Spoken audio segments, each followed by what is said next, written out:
Доброе утро и всем отличного дня, кто сейчас находится у экранов телевизора. Сегодня я, Дарья Анкехова, и «Утро Якутии» желают вам потрясающего настроения и бодрого, знаете, духа такого.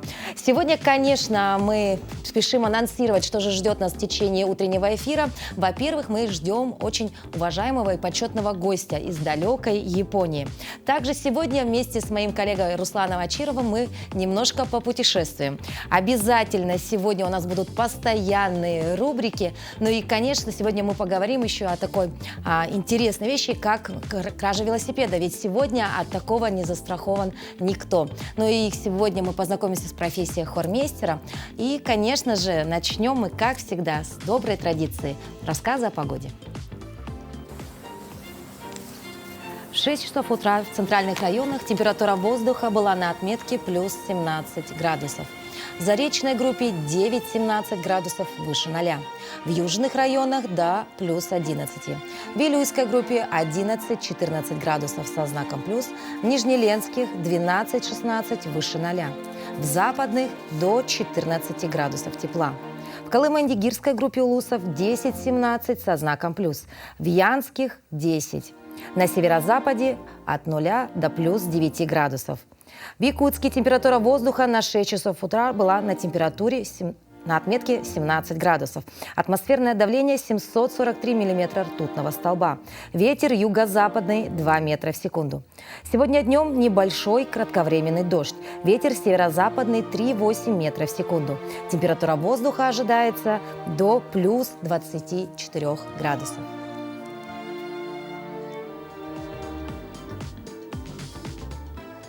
Сводку погоды узнали, ну а теперь узнаем, чем же знаменателен этот день.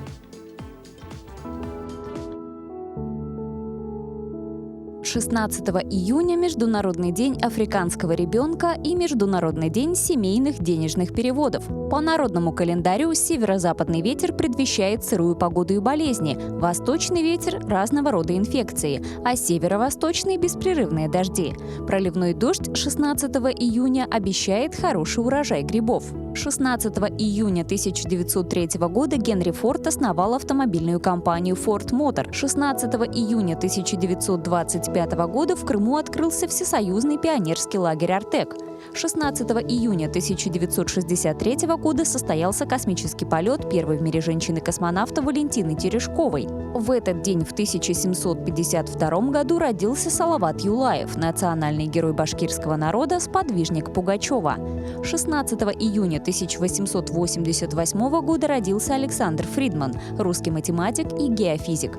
В 1950 году в этот день на свет появился Митхун Чакраборти, индийский актер кино. Именины в этот день празднуют Афанасий, Денис, Дмитрий, Лукьян, Михаил, Павел и Юлиан. Ну а мы этим утром приветствуем у нас в студии одного из почетных гостей предстоящего 3-го международного конкурса «Хомусист. Виртуоз мира». И это Лео Татагава, председатель Японской ассоциации Каокин Варган, исследователь, педагог, член Совета Международного общества Моргана, член жюри предстоящего конкурса. Господин Татагава, доброе утро. Я не господин. Хорошо, тогда проще говорить Лео, да? Ага. Доброе Пожалуйста. утро. Добро пожаловать в Якутск. И мы знаем, что вы в Якутске не в первый раз. И, конечно, какие впечатления вообще у вас о Якутии остались после прошлой поездки? So, the first time I came to Yakutia was in 1991 for the second Homus Congress. На второй конгресс Хомуса. And after that I came here many times. После этого часто приезжал. But the last visit to Yakutia was Последний 6 раз я приезжал years ago. 6 лет назад. So many things has changed. Да, очень много раз вы были у нас в Якутии. И вот самое приятное впечатление о Якутии, это что? Вот почему вас все время так и тянет обратно сюда? Because I like hummus, I like juice harp. Я люблю хомус, я люблю варган. Вообще вы музыкант, Я musician. то есть да, профессиональный музыкант, и поэтому музыка всегда с вами, да? Yes. Хорошо, по итогам конкурса ранее вы стали виртуозом, да? И скажите, вот что ждете от этого 3-го конкурса уже в качестве члена жюри? What are your expectations from the contest as a jury? So I'm always thinking about new things for the hummus. Я всегда задумываюсь о том, что можно нового открыть в Juice этом harp. инструменте. Juice harp is a small instrument, very simple instrument, Варган but это маленький и простой инструмент, но it's possible to express one's emotion for, how to say, in different ways. но используя его, возможно выразить множество вещей разными путями. It has much possibilities, so I want to see what will happen. У него очень много возможностей, и мне интересно узнать, что еще нового он может открыть. Ну, говоря как раз-таки о том самом маленьком и доступном инструменте, о котором вы уже рассказали, да, расскажите немножко о том, что вы принесли сегодня с собой в студию, потому что, ну вот мне визуально понятен лишь один, да, а вариаций здесь у вас множество. Немножко телезрителям давайте продемонстрируем. Could you please demonstrate it to the TV Yes. viewers? The instruments? For example, this is what Это то, что я... this is my idea, and one Japanese Это мое создание, это моя идея. and one maker made. И один мастер в Японии сделал его для меня. Ну, а как звучит? Можно хотя бы немножко? Yes.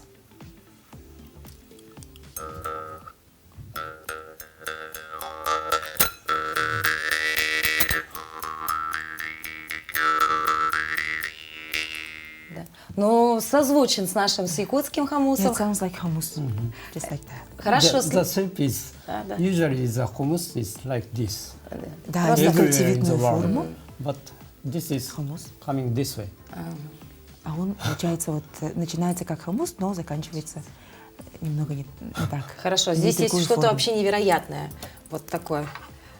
So Это тоже ваши? Are this these is, your inventions? this is by Takashi Yamazaki, Японский мастер. and it is played by only one hand. Играется одной рукой. Одной рукой. А это левая, это правая. А, и можно вот так вот. So you can change the Филигранно. tones. Вот, очень интересно. А что насчет вот этого? Это вообще что-то This is, невероятное. I'd say, it's also strange idea. Довольно Usually странная the juice задумка. harp is going this way, but Обычно варган идет наверх, this скажем is так, going like this. а он, получается, переплетается. So if usually you push your instrument, it Обычно приходится it sounds придерживать like инструмент, tick, tick, tick, tick. и можно слышать, как кляцает But this язычок. one is opening if you press. Но как раз-таки на этом инструменте, когда вот придерживаете кольцо, то наоборот язычок, у язычка больше места получается. А вообще, насколько популярен, да, варган в Японии? Да, и как вы вообще узнали о нем и почему это уже стало таким, знаете, вашим смыслом жизни? How popular is kokin So in Japan? kokin was popular about 200 years ago, Он был популярен примерно 200 лет назад, and we had 4 excavations from 1,000 years old. и у нас есть предметы из раскопок возрастом примерно 1000 лет. Вот так. То есть достаточно большая история. But we lost the tradition about 100 years ago. Но мы утратили эту традицию примерно 100 лет назад.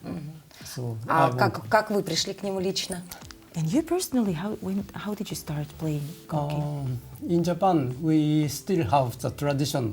В Японии сохранилась Among традиция the people среди людей, Ainu, у народа айну. they still have bamboo instrument. Они играют на бамбуковом инструменте. When I visited north part of Japan, I И met когда я them ездил на север Японии, я с ними встретился and found their juice harp. и нашел их варган. Мгм. Вот мы видим сейчас у вас здесь на груди, да, это уже якутский хамус, если мы не ошибаемся, да, и вообще Якутия называют колыбелью варганной музыки. Согласны ли вы с этим, да, и вообще какие перспективы вот вообще для нашей республики это в будущем будет? So Yakutsk is called the cradle of hummus. And Yes. what are the perspectives for that?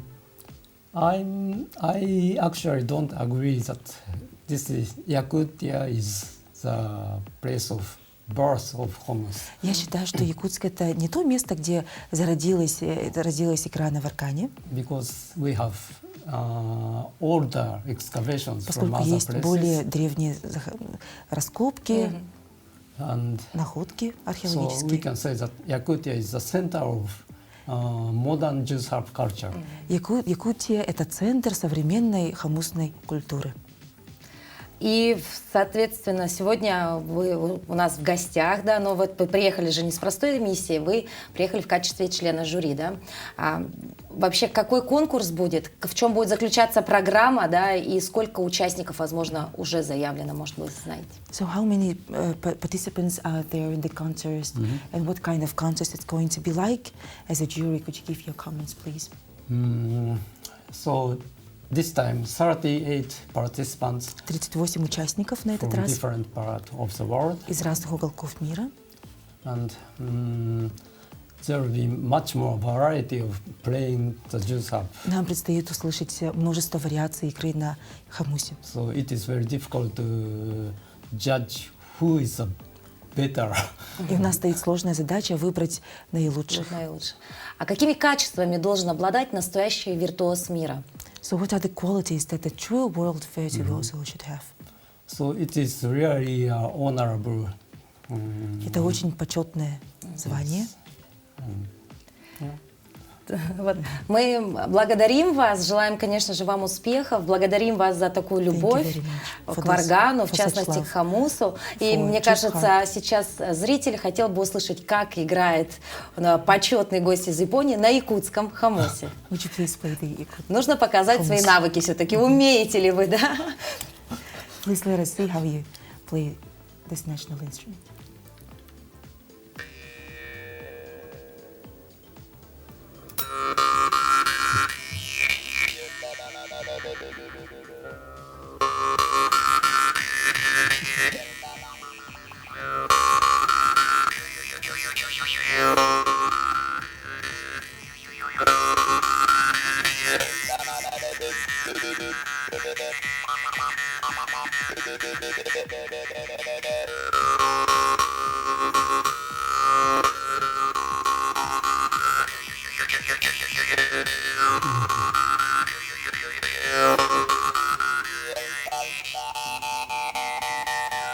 Мы благодарим вас, Лео, за то, что посетили наш утренний эфир. И, конечно, желаем вам всего самого наилучшего. Ну а мы прервемся на короткий новостной блок и вернемся вновь в наш эфир.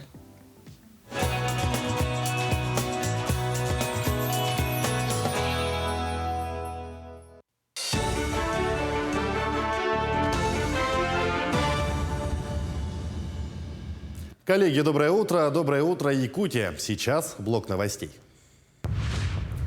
Россия пока не может полностью отказаться от бакалавриата и магистратуры. Об этом сообщает Минобрнауки. В ведомстве подчеркнули, что модернизация российской системы образования не означает ее изоляции.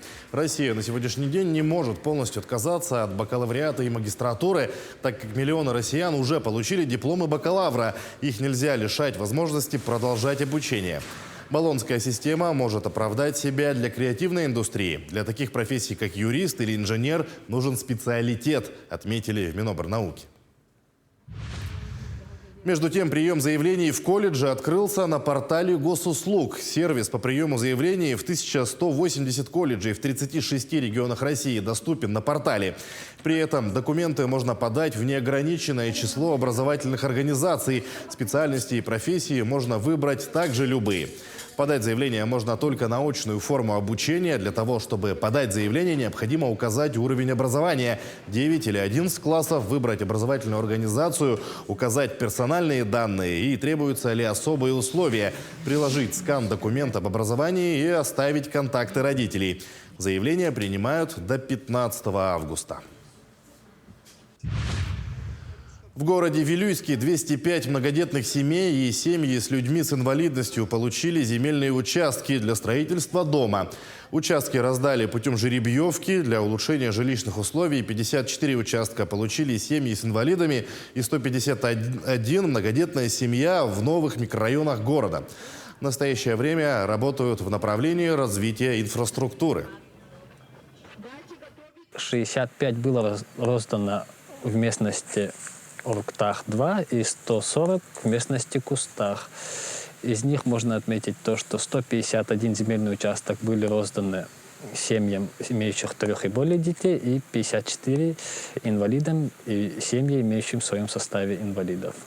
С 2017 года, когда мы получили полномочия по предоставлению земельных участков, то было роздано 522 земельных участков на местности Эмник и Кустах. В Верхневилюйске также появляется все больше построек. Идут последние приготовления к эссе Холонхо. Остались считанные дни. Почти все учреждения, организации, дворы частных домов украшены цветами и флагами. В ожидании гостей жители Наслега усердно трудятся. Завершают строительство детских площадок, в том числе и деревянные в парке отдыха. Там появится конь высотой 4,5 метра с горкой, качелями, веревочным парком. А в центре села на 2 стены двухэтажного торгового центра наносят мурал. Художники приехали из Якутска. Здесь должна быть изображена девушка Хатунгбюлü, держащая в руках алмаз. И от этого алмаза исходят лучи по всему зданию. На этих лучах будут изображены люди. С волос девушки истекает река Вилюй. И вот до этого уровня мы ее как раз изобразили. Делать рисунок из эскиза на стене делать проще. А если бы она была полностью прямая, конечно, приходилось бы работать по сетке.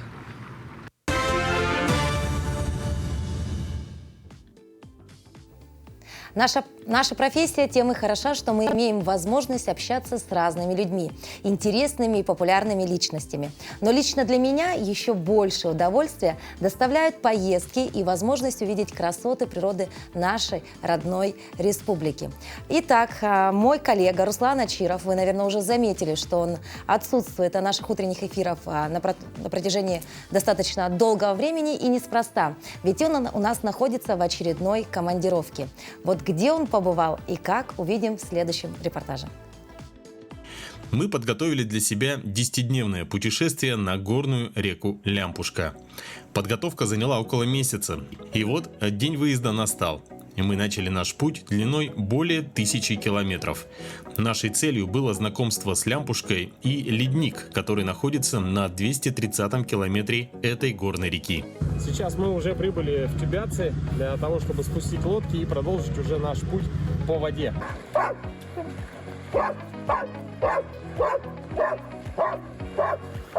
В такой длительной поездке немаловажную роль играет комфорт. Можно, конечно, поехать по-спартански, взяв с собой только пенки, спальники, тент и спиннинги, но тогда впечатления от отдыха будут совсем другие. Что же мы взяли? Большую палатку, шатер для кухни, раскладушки, стол, стулья, спальники, холодильник, с помощью которого мы смогли приготовить жаркое даже на 6-й день поездки, генератор для зарядки всех гаджетов, видеокамер и работы холодильника, продукты, овощи, плитку, казан, чайник, сковородку, вилки, ложки, кружки, само собой, а также водометные насадки, позволяющие передвигаться по мелководью горных рек, комплекты теплой одежды на случай непогоды и спутниковую связь. Первое живописное место реки Лямпушка – это так называемая «восьмерка». Река здесь делает характерный двойной зигзаг, который окружен живописными скалами. Далее пейзаж в основном лесной, с возвышающимися на фоне отрогов Верхоянских гор. По пути мы видели большое количество птиц и животных. Плавные перекаты с большими плесами примерно через 150 километров сменяются более бурным течением. На берегах появляются завалы из деревьев, и река состоит практически из одних перекатов и порогов. Да, вот это было очень интересно. И завал, да? Проезды очень маленькие. Буквально протиснулись. Даже вот спиннинги лежат вот так. Пришлось их еще ниже сделать и голову пригнуть. Сейчас подождем ребят. Достигнув своей цели, мы были ошеломлены красотой и необъятностью ледника. Он простирался за горизонт белоснежной долиной. Было ощущение нереальности происходящего.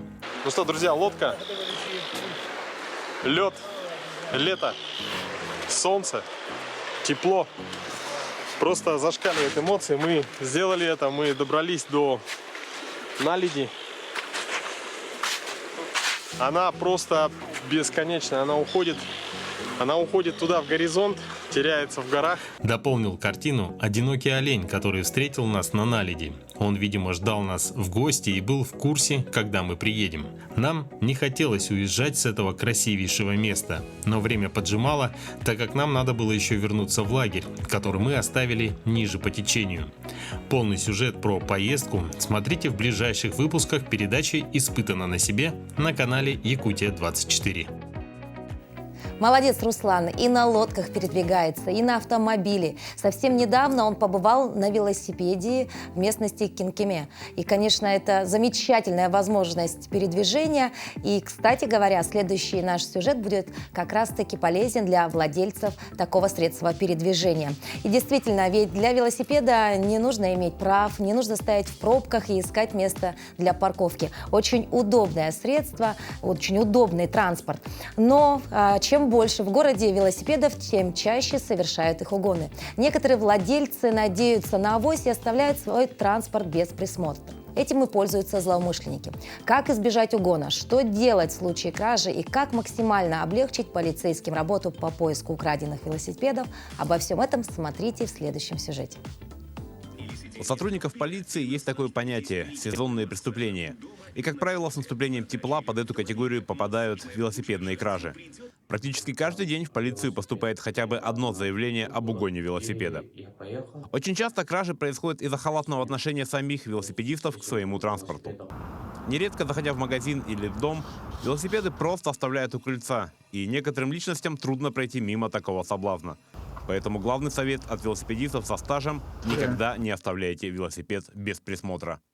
Если это необходимо, неизбежно оставить велосипед, то имейте в виду хотя бы самый простой велосипедный замок, самый тоненький, самый дурацкий, он все равно визуально, морально отгонит от вас, хотя бы просто шпану детей, которые могут что-то там утащить, навандалить. Тем не менее, есть, безусловно, качественные замки. Это, в первую очередь, хочется отметить цепи, очень толстые цепи, которые идут в защитном чехле, чтобы они не царапали раму велосипеда.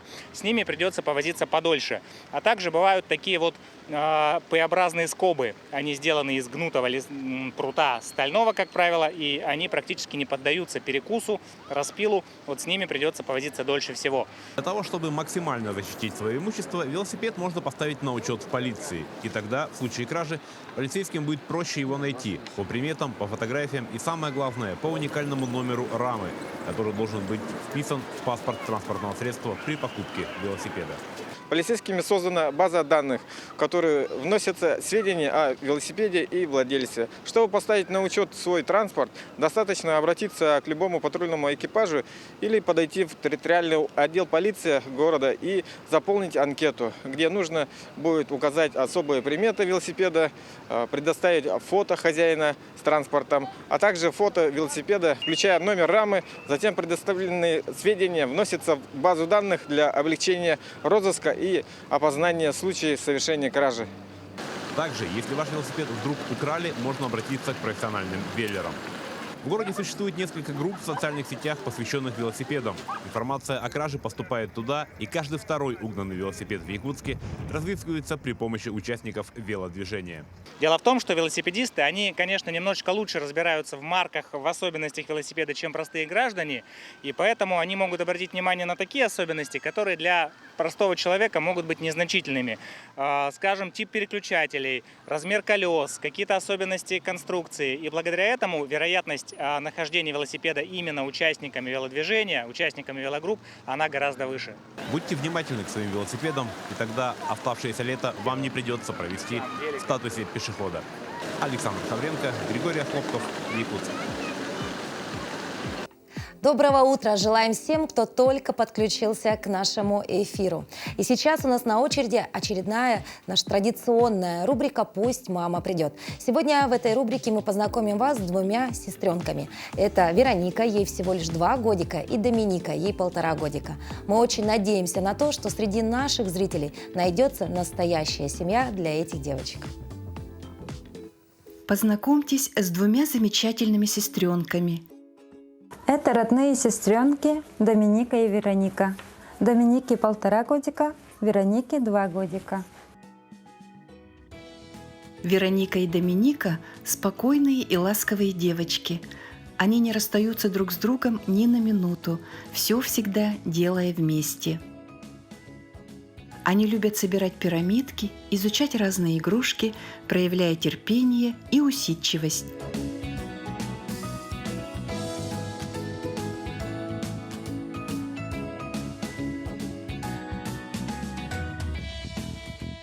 Вероника сама ест, с помощью воспитателя одевается, учится обуваться, любит умываться. На занятиях она старательно выполняет задания. Пока не умеет говорить, но понимает обращенную речь и при постоянных занятиях скоро начнет разговаривать.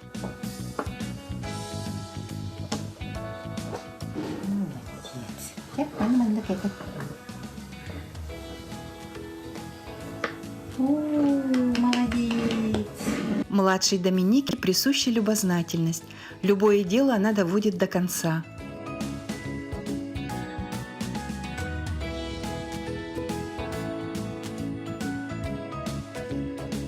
Девочки любят музыкальные книжки, с удовольствием рассматривая картинки и четко различая всех животных. Они смышленые, развитые и шустрые. Легко идут на контакт со взрослыми. На занятиях хорошо общаются с другими детьми, повторяя за ними и выполняя то, о чем их просят. После занятий девочки всегда сразу убирают игрушки и книжки на место. Девочки активные, любят побегать, поиграть вдвоем. В силу ряда причин девочки оказались в учреждении, и мы надеемся, что для них найдется семья.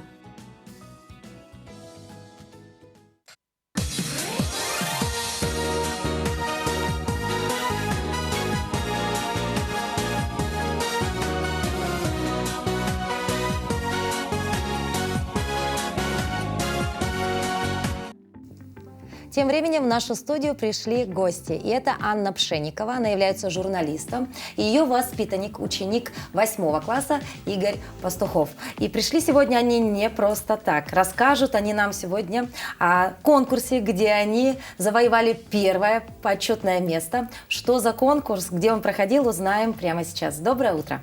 Доброе утро. Мы вас, конечно же, поздравляем, да? И хочется сразу спросить, в чем заключался конкурс? Ну да, достойный диплом показать надо обязательно, Наш диплом, да? да, первой степени за замечательную номинацию «Лучший медиапроект».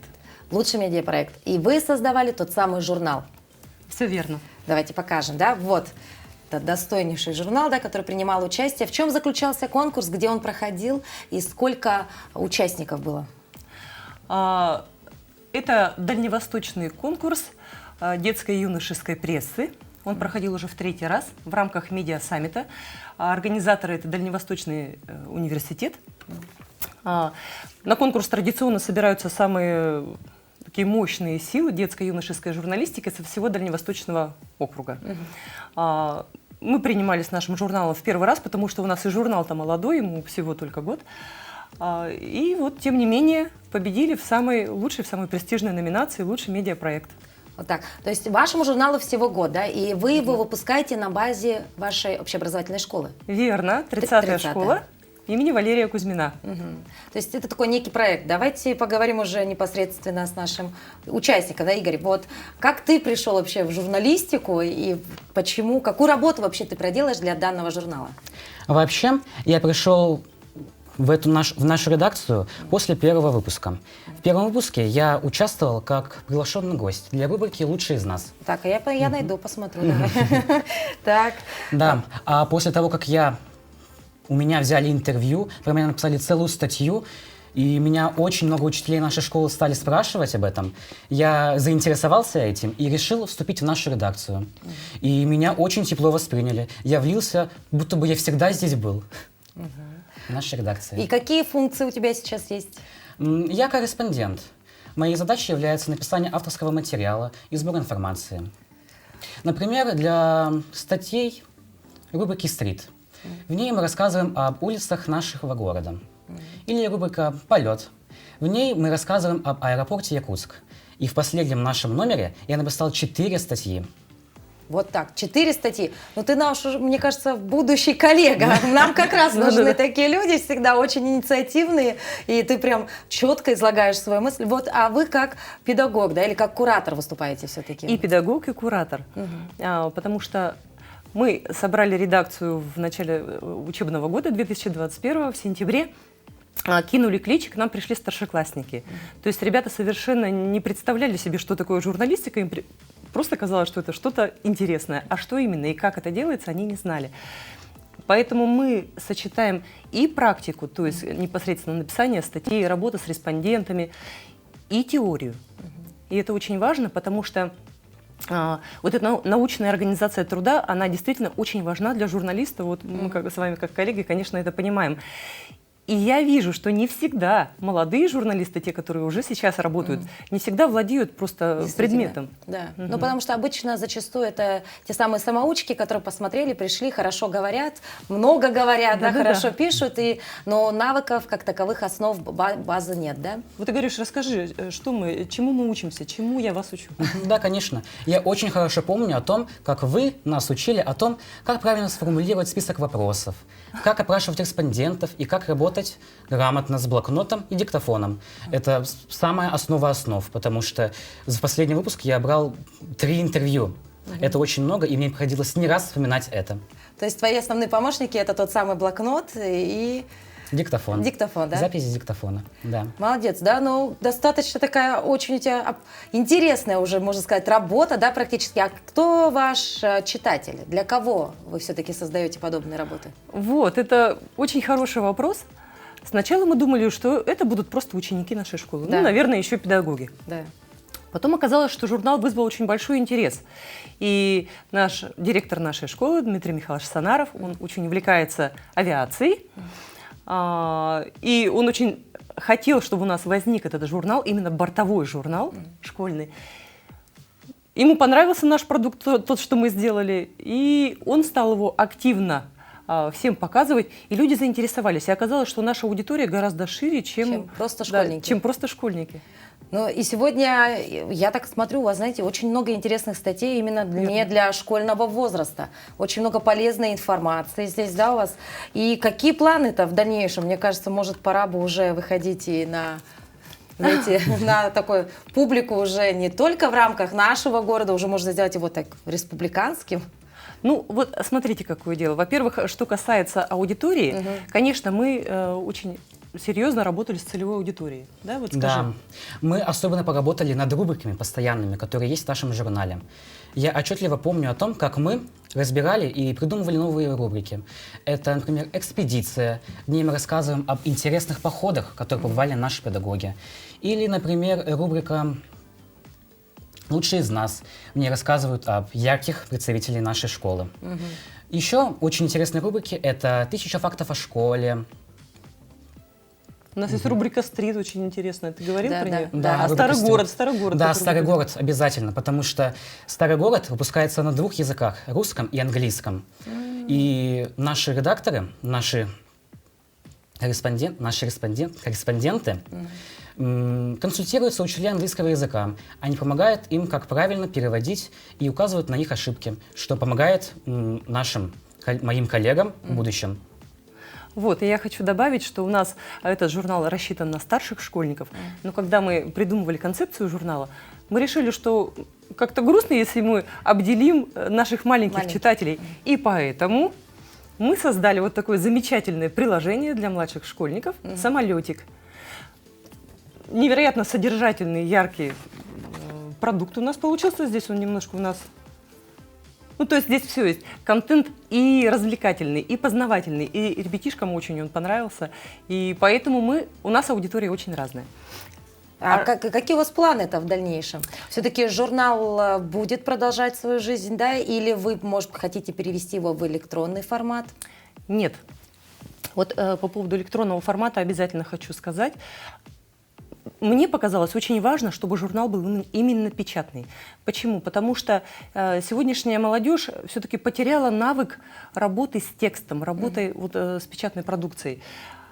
Поэтому я хочу, чтобы они этот навык развили в себе и читать это тоже сложно. Я уже не говорю о том, чтобы писать и читать тексты сложно. Вот. А когда журнал интересен, то, конечно, ребята с удовольствием его читают.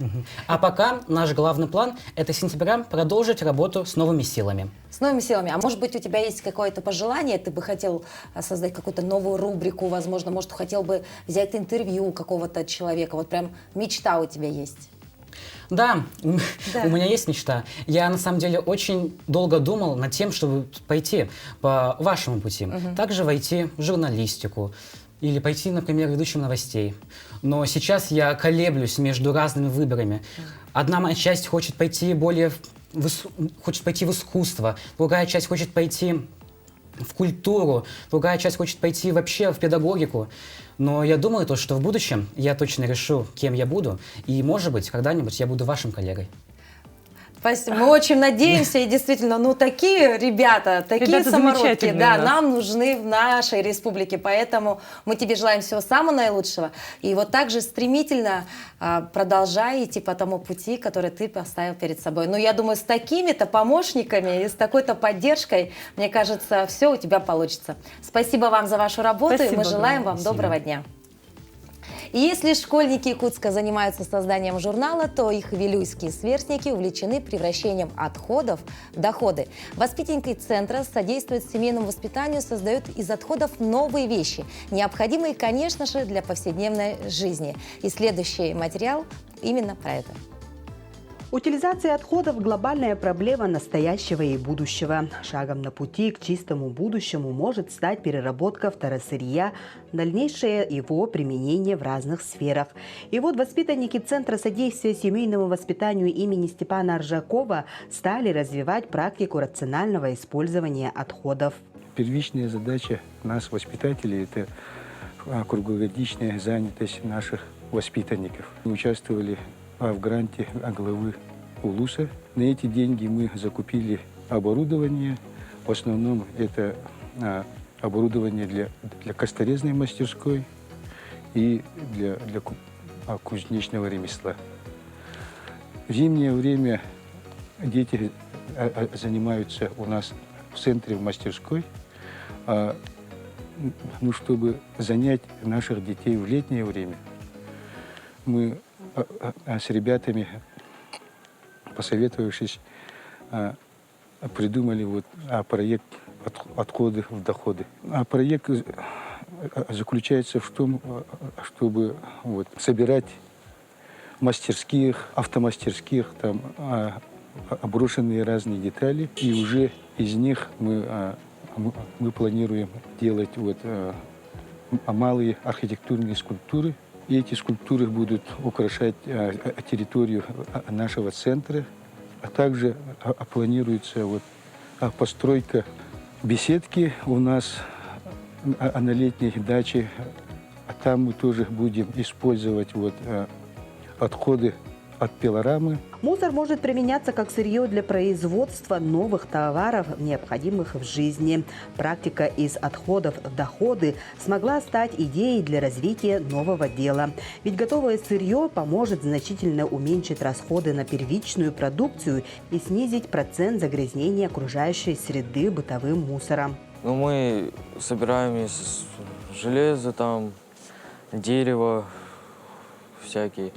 Делаем ножи, там из костей фигурки всякие. Ну, мне, да, нравится делать там ножи, там всякие вилки там для чего-то, для охот, там вот это. Летом мы хотели сделать цветочницы для наших домов, групп, для нашего города, фигурки всякие, животных там. Ну, мы будем делать из дерева, из железа, ну, из металла. Ну вот мы ездим от машин, там, от старых, которых ненужных, вот оттуда детали берем. При выполнении работ из вторичного сырья детям предоставляется большая самостоятельность, простор для проявления творческой инициативы. А выполнение несложных расчетов по экономике материалов воспитывает бережливость, учит анализировать экономическую эффективность своего труда и зарабатывать на этом деньги. Анна Васильева, Никентий Колесов, Вилюйский УЛУС. Какие замечательные ребята из Вилюйска. Они действительно занимаются полезным делом. И если, конечно, возможно, они не свяжут свою будущую профессию с экологией или экономикой, то такие качества, как предприимчивость, расчетливость и та самая бережливость в любом случае пригодятся им в жизни. Ну а героиня нашего следующего сюжета связала свою жизнь с искусством и беззаветно служит выбранной однажды профессии и пользуется безусловным авторитетом среди своих коллег. В известной всем Якутии и за ее пределами Государственном хоре филармонии Якутии Людмила Шумилова считается корифеем. О тонкостях профессии педагога-хормейстера узнаем в нашей рубрике «Моя профессия».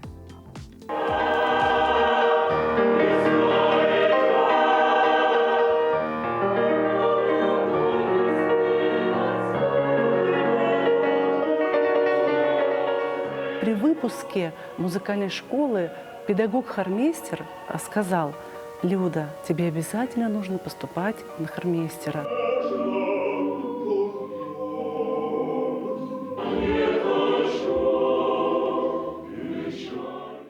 Хор – это моя жизнь. Я даже когда дома уже ложусь спать, у меня эти аккорды в голове, я выстраиваю, я утром просыпаюсь, я завтракаю, пью кофе, а у меня аккорды в голове. Как же сегодня мы эту фразу найдем, как мы ее проработаем, прочувствуем. Нельзя петь просто ноты со словами, красивыми голосами, с потрясающей дикцией. Обязательно нужно найти отклик у зрителя.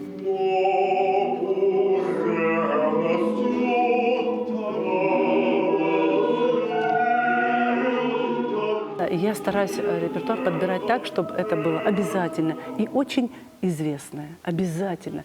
Пусть оно будет еще очень сложной обработкой, потому что это уровень, это хор филармонии, да.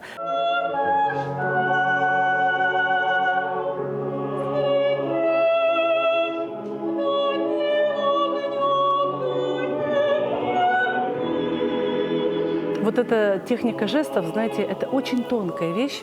А многие думают, ну что там дирижеру, машет и машет. Вот как-то вот так люди. Ой, ты музыкальный колледж закончила, потом еще 5 лет академии, еще 2 года аспирантуры. Да как столько лет, как медик училась так много лет. Что тут вот, в общем-то, махать? Нет. Вот именно артисты хора знают любое положение пальца, разворот кисти, руки. Зависит все. Хочется мне нежности. Вот они поют, и не хватает мне их трепета. Я им покажу, высвечу так звук.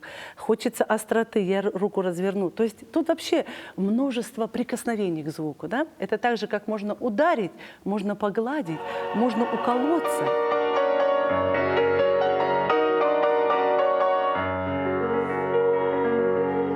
Даже помогают мне глаза, строгий взгляд, да? Где-то наоборот я отпускаю эту фразу, потому что смотрю, она пошла правильно, хорошо все выстроилось, у ребят все получилось, они видят мою довольную счастливую улыбку, допустим, да? Это, знаете, вот между мной и хором это такое как бы волшебство, такое колдовство, где мы на языке жеста друг друга понимаем. Моя путеводная звезда, моя филармония, мой любимый хор.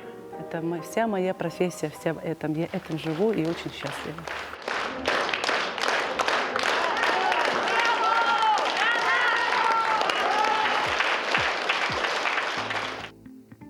Мы вновь желаем всем доброго, прекрасного утра. И сейчас передаем слово нашим коллегам из новостного отдела.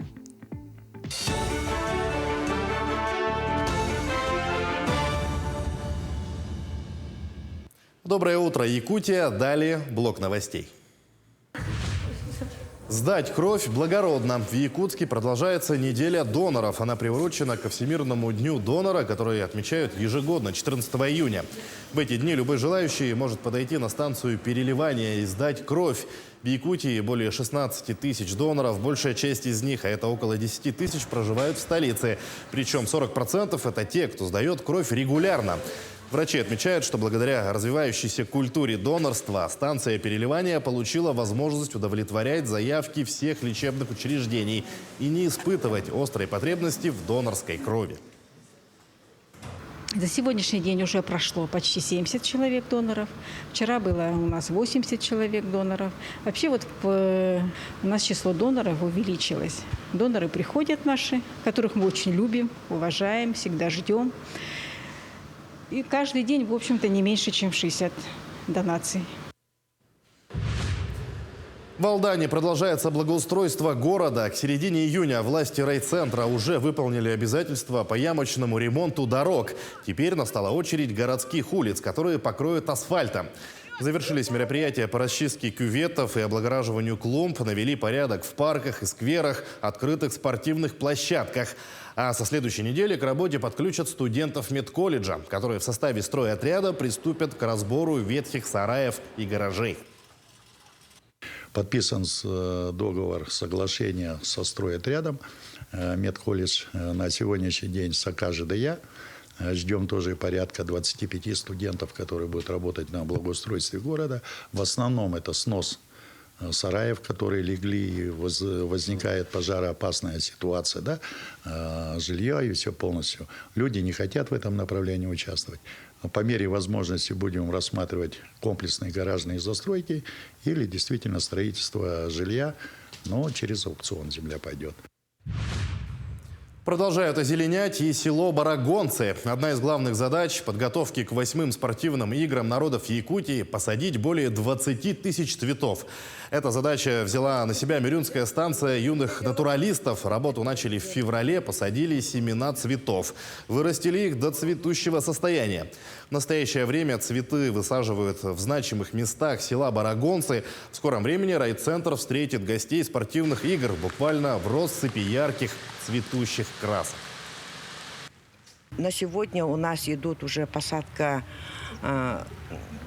улиц села Барагонцы. Уже высадили на площади Дворца культуры.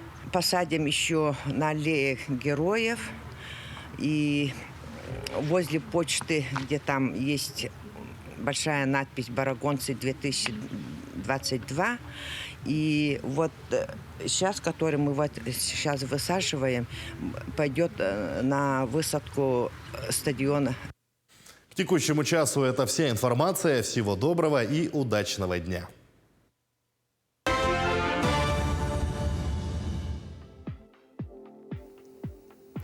Спасибо большое нашим коллегам за самые свежие и актуальные новости.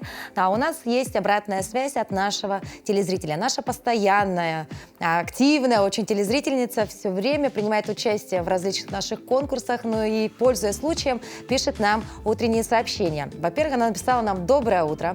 Желаю, чтобы праздник прошел на самом высоком уровне, и чтобы маленький Варган Хамус был поистине носителем добра и мира, объединял всех людей и страны. Поздравляю своего дорогого супруга, отца моих детей, любимого дедушку с днем рождения. Желаем ему здоровья и счастья. Пусть удача всегда сопутствует ему во всех делах.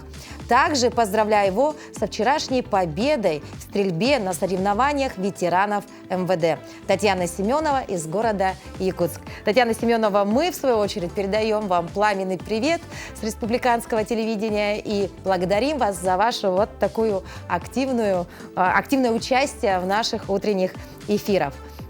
Ну а у нас еще одна интересная новость. В рамках Петербургского международного экономического форума представили вышитую карту России. Этот проект был инициирован Чувашией и приурочен Году культурного наследия народов нашей страны. В течение нескольких месяцев мастерицы вышивки из всех регионов Российской Федерации изготавливали свои элементы. Каждый субъект представлен на карте уникальным узором с использованием оригинальных материалов. В их числе кожа, мех, ракушки, янтарь, бисер и многое другое. В изготовлении всех элементов карты принимало участие около 200 мастериц. Затем на Чебоксарской фабрике художественных промыслов регионы соединили в одно внушительное полотно размером 3 на 6,7 метра. Весит изделие 50 килограмм.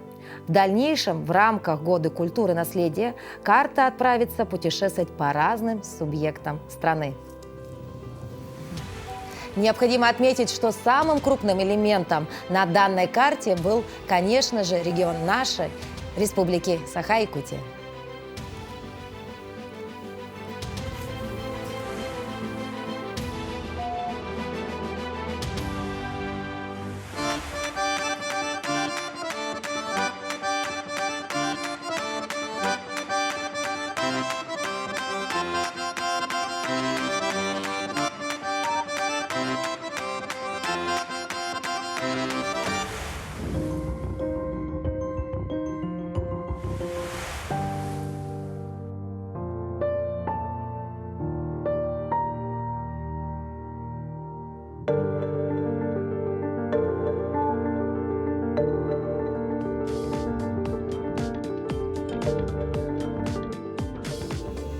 Какая замечательная и уникальная идея. Мы с нетерпением ждем, когда же эта вышитая карта уже приедет в нашу столицу, и мы сможем увидеть, рассмотреть все вот эти детали, части, ну и, конечно, посмотрим на самый большой такой лоскуток, и, конечно, вновь восхитимся нашей большой родной родиной, да, ну и, конечно же, нашей республикой.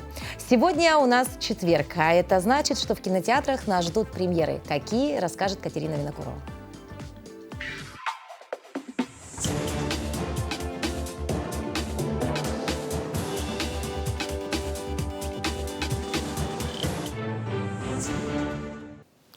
Доброе утро! Представляем вам киноновинки этой недели, которые стартуют на больших экранах уже сегодня. Боец из Ульяновска, чемпион Европы и мира Владимир Минеев стал героем новой спортивной драмы «Бультерьер». Макс Холодов – одна из главных звезд смешанных боевых искусств. После серьезной травмы на ринге он выбывает из борьбы за титул чемпиона мира, и его жизнь идет под откос. В поисках точки опоры он решает вернуться к корням и уезжает на побережье. Там он случайно находит брошенного бультерьера, в котором обретает родственную душу. Заботясь о новом друге вместе с девушкой Настей, он постепенно спасает себя самого и находит любовь. Получив шанс на возвращение, Макс понимает, что уже готов к главному поединку в своей жизни. Кстати, фильм стал первой картиной в истории российского кинематографа, где главную роль исполнил не актер, а профессиональный спортсмен. Побеждает сильнейший.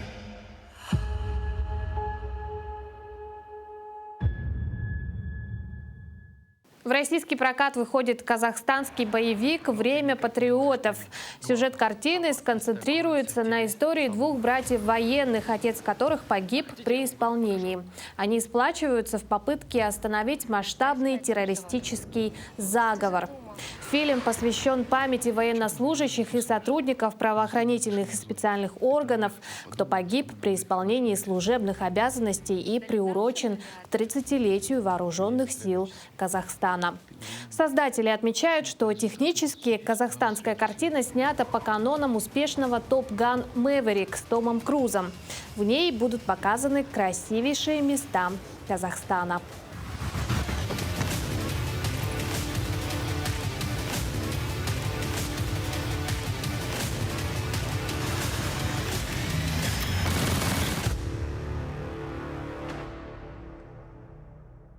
Продолжение одноименного популярного боевика 2017 года. «Криминальный город 2» повествует о захватывающих приключениях легендарного детектива Ма Сок-до и отряда по расследованию насильственных преступлений его полицейского участка, которые преследуют нового злодея.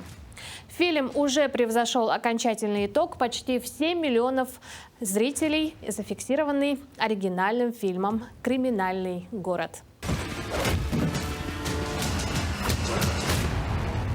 Когда соберешься на тот свет, свистни.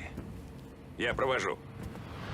Реки, текущие сквозь пространство и время. Свидетели рождения и гибели мировых цивилизаций.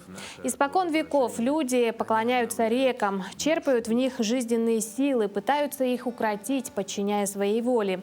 Индустриальные триумфы сменяются экологическими катастрофами и чудодейственными попытками природы вернуть утраченный рай на земле. Так было и так есть. Но за кем останется последнее слово?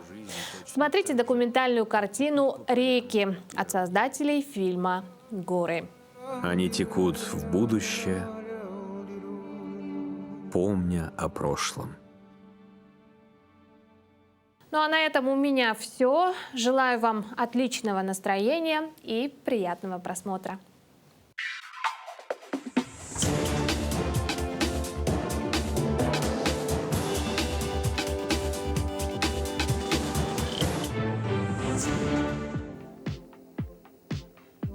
Незаметно пролетело время нашего утреннего эфира. Мы надеемся, что оно было для вас полезным, интересным, ну и, конечно же, легким. Ну а завтра нас ждет пятничный эфир, и мы обязательно поговорим с нашим шеф-поваром, и он приготовит для нас очередной вкусный, полезный завтрак. Также мы заглянем в Национальный художественный музей. Расскажем интереснейшую детективную историю про забавного зверька Посума, украденного, потом найденного школьником и возвращенного хозяем. В гости к нам придут артисты Приморского академического драматического театра имени Горького, гастроли которого начинаются в нашем городе. Ну а в завершении эфира, конечно же, нас будет ждать красивая музыкальная композиция на нашей крыше. Не пропустите наш утренний эфир завтра. Мы встретимся с вами на телеканалах Якутия-24 и НВК Саха. До новых встреч, доброго вам утра и позитивного настроения.